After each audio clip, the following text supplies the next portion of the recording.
Wtedy jeszcze ja nie znałam mentalności czarnych. No, taka byłam trochę jeszcze naiwna. Ja to się do dziś dziwię, że nie ugotowali, nie zjedli.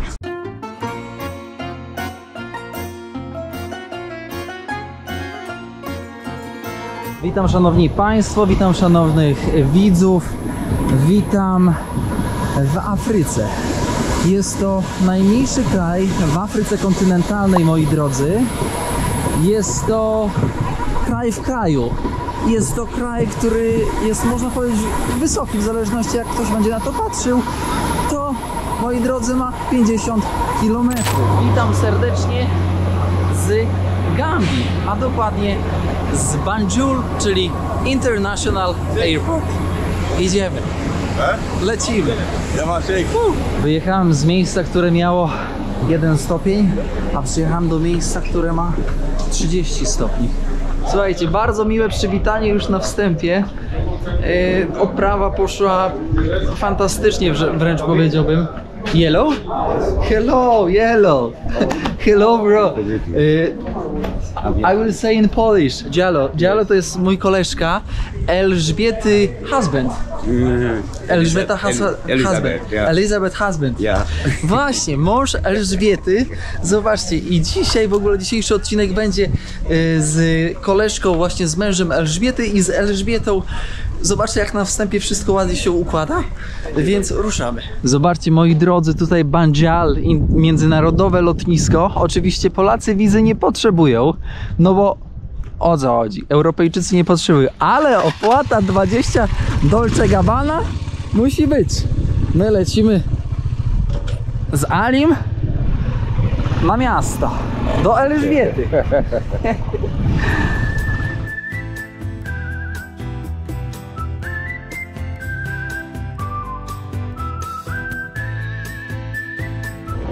Gambia, proszę was. Tutaj można jechać normalnie na przyczepie.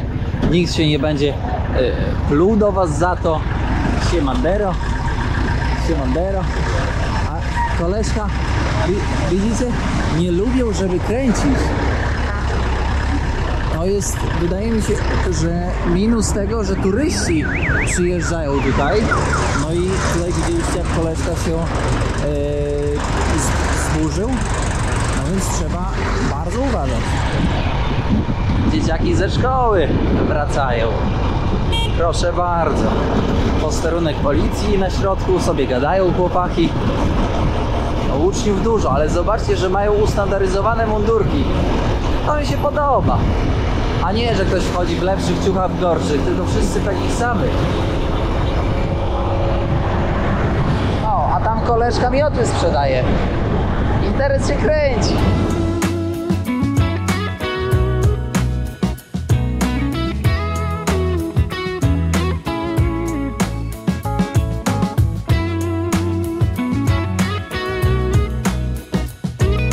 Szanowni państwo, jesteśmy w miejscowości pod Banjulem. Nie pamiętam nazwy. Nie pytajcie, bo kompletnie nie mam głowy do nazw. W każdym razie zabieram was teraz na miejscówkę, na której mieszka Ela. Ela jest Polką, która mieszka tutaj już lat 10. Proszę bardzo, jak to daleko tutaj był. I popytamy Elę o kilka kwestii związanych z życiem w Gambii. Proszę bardzo, tutaj Ela ogólnie prowadzi sklep. Można kupić materace, można kupić opony, można kupić ciężarówkę. Nie, no chyba Ela ciężarówką nie handluje. A może i handluje. No wiecie, przedsiębiorcza babka. Tutaj jakieś płytki ceramiczne można sobie kupić. Widzieliście? To jest, powiedziałbym, sklep wielobranżowy. A tam, zobaczcie, jest namiot, jest kanapa. Ja będę dzisiaj kiwał na tej kanapie. O, i golfa można kupić. Tutaj są orzeszki, o których jeszcze wam opowiem. Tutaj jest motorek, którym przyjechaliśmy. Proszę ja was z lotniska. A tutaj jest mężu. Tutaj chłopaki. Hello. Puf. Ali. Yes. Puf. Ali to jest Respekt. To jest pan domu i jest Eluś. Pani domu. Dzień dobry, Eluś. Szefowa cała. Ja zapraszam. Zapraszam na posiadłość Elżbiety i Aliego. Idziemy teraz nerkowce zobaczyć. Elżbieta jest kamerzystką. Psiula. Miejsce. Tak, to jest psiula nasza. To jest psiula. Ta psiula chciała mnie capnąć, jak przyszedłem na początku i chciała mnie tak drapnąć, ale zabrałem szybko rękę, bo taka nieufna. A ja zrobiłem błąd, bo wiecie jak z czarkami jest. Sytuacja taka, że jak za szybko, to może odbić się nieufnością. Ale ogólnie piesek jest bardzo, bardzo, bardzo kochany. A to prawda. A już my przyjaciele jesteśmy. Pieszczoszka, tak. Tak. Orzechy To jest nerkowca. orzech, najpierw jest orzech, a potem ten owoc. A owoc się je? Tak, Je to się. jest taka gąbka nasączona sokiem. A, to jest słodkie. No, No i tutaj taki orzeszek nerkowca. tak. Ale go później trzeba jakoś tam ususzyć tak, chyba, nie? tak, Żeby bo to... na surowo nie można. Ale czekaj, tutaj zbliżenie To zrobię. Trzeba No. Co wyprażyć, o. wyprażyć trzeba? No, oni to jakoś Wow. tam na ogniu to się praży. Bo ogólnie to jest, tutaj między tym a tym jest taka substancja, taka czarna, Koloruje skórę? koloruje i to coś tam marzą, tak jakby jak tatuaż. Henna To taka. ma tak, no i to jest bardzo właśnie, bardzo A drogie są nerkowce w Gambii?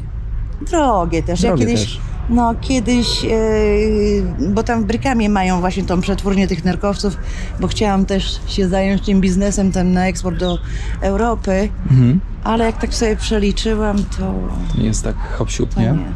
Drogie, bo taka mała paczuszka kosztuje $100. W kraju, gdzie No. ogólnie wszędzie tu są nerkowce, wszędzie. Tu jest Są bardzo drogie. dużo nerkowców, no.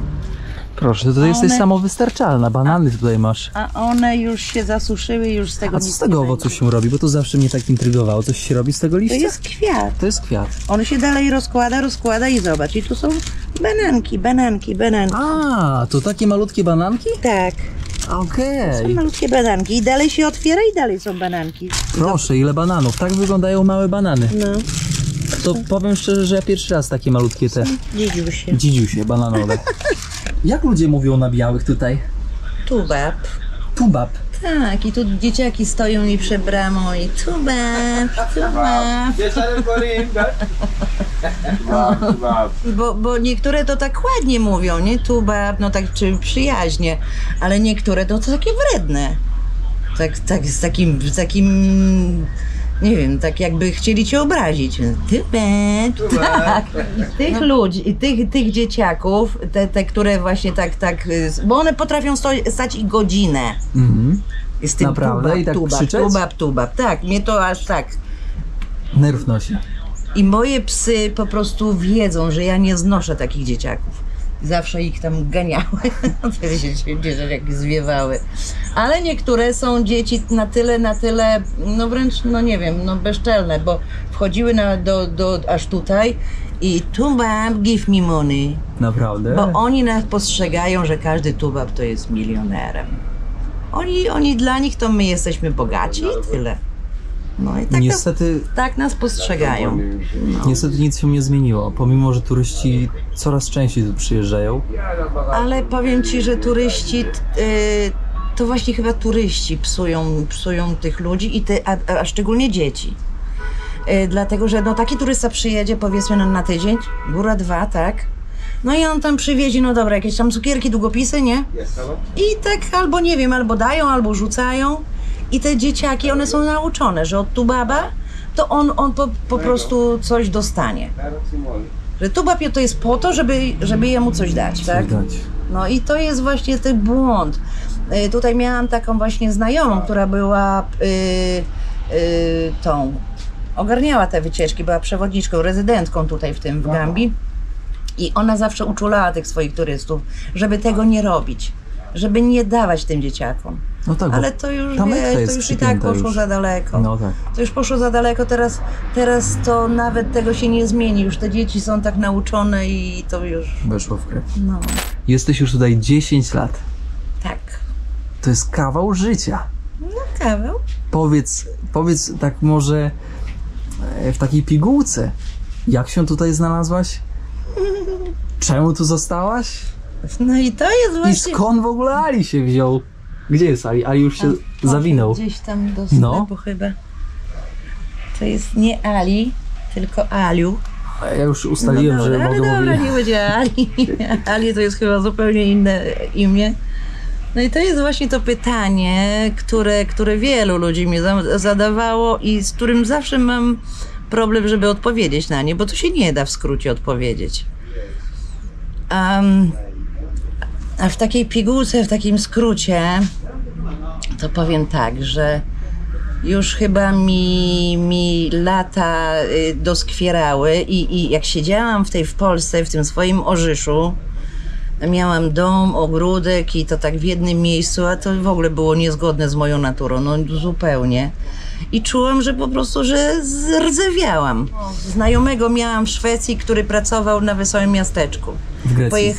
Pojechałam najpierw do Szwecji na 3 miesiące, pracowałam w Wesołym Miasteczku. I tym sposobem zwiedziłam kawał Szwecji, no bo my żeśmy byli po 2 dni, po 3 dni, cały czas żeśmy się przetegał. No, ale jak wróciłam, to tak jak już mi zaczęło doskwierać to siedzenie w jednym miejscu w tym Orzyszu. Ze Szwecji jak wróciłam, no to już, wiesz, bo ja wcześniej nigdzie nie wyjeżdżałam, to już nie mogłam usiedzieć w tym Orzyszu. No i już mnie ciągnęło gdzieś za granicę. Wzięłam gazetę, zobaczyłam praca w Grecji. W ciemno kupiłam bilet na autobus, pojechałam do tej Grecji. Grecję wyobrażałam sobie zupełnie inaczej, tak jak to się zna, starożytna Grecja to tamto. No i w tej Grecji ja wysiadłam z tego autobusu w najgorszej dzielnicy, jaka w ogóle jest w Atenach. Gdzie jest ćpun, za przeproszeniem, i wszystko, i śmieci pełno, i z czystego kraju, jakim jest Szwecja. Szwecja jest czyściutka, bardzo, bardzo zadbana. Tam każdy centymetr ziemi jest zagospodarowany, zadbany i jest idealna Szwecja. Z tej Szwecji do Grecji to jak z pieca na łeb w ogóle. Jak ja tam zobaczyłam, Boże, gdzie ja jestem. Chciało się wracać. No i później jeszcze, jak poznałam tą całą rezydentkę z ogłoszenia, co się okazało oczywiście oszustką i to tamto, no ale dobra, mniejsza o Grecję. No ale tam też ogarnęłam jakoś sobie sama, tam roboty, bez tych tam pośredników. Tam w Grecji przeżyłam 2 lata i między innymi właśnie w Grecji poznałam Gambijczyków i Senegalczyków. I oni mi zaczęli opowiadać o biznesach w Gambii. Że taki raj. Tak. Ja, szczerze mówiąc, nawet nie miałam pojęcia, gdzie ta Gambia jest. A tak w ogóle to mi się marzyła Afryka od kiedy tylko pamiętam, od tej czytanki w elementarzu, znaczy tego wierszyka, Murzynek Bambo w Afryce mieszka. I ja cały czas mamusi mówiłam, mamusiu, ja chcę do Afryki, ja chcę do Afryki. Mamusia mówi, co ty z tą Afryką? Ja chcę do Afryki, nie to, żeby tam piramidy zobaczyć, nie. Mi się marzyła taka właśnie Afryka, żeby tego murzynka w tej spódniczce z tych liści tam bananowych zobaczyć. Taka Afryka mi się marzyła. Ja na mapę patrzę, no idealny. Po prostu idealny, o takim kraju zawsze marzyłam, tak? No i żarówka już mi się zaświeciła. I już zaczęłam, to pierwszą wysyłkę to ja wysłałam 3 samochody, to się zapożyczyłam. Czyli już zaczęłaś na początku robić biznes. Tak, od razu. I to też, a to już w ogóle jeszcze historia taka, bo ja pomogłam w ogóle chłopakowi czarnemu wydostać się z Grecji, bo oni wszyscy, dostawali się do Grecji przez Turcję. Nielegalnie. Nielegalnie, a większość tutaj z Afryki do Europy nielegalnie przychodzi. No i tak jak oni już się dostali, bo Grecja jest najbliżej właśnie po Turcji, Grecja jest najbliżej. I większość myśli, że jak już są w Grecji, to są w Europie. Nic bardziej mylnego, dlatego że Grecja jak ich chapnęła, to z miejsca dawali im azyl i już z Grecji oni nie mieli możliwości gdzie indziej do różnych krajów Europy wyjechać. Oni po prostu musieli siedzieć w Grecji ze względu na ten azyl. Grecja natomiast nie zajmowała się nimi, nie było żadnego socjalu, nie zapewniała im domu, nie zapewniała im pracy, nic. Oni po prostu siedzieli tam, no ja tam widziałam różne rzeczy. Niektórzy to tak mieszkali, no gorzej od, po prostu zwierzęta chyba miały lepiej.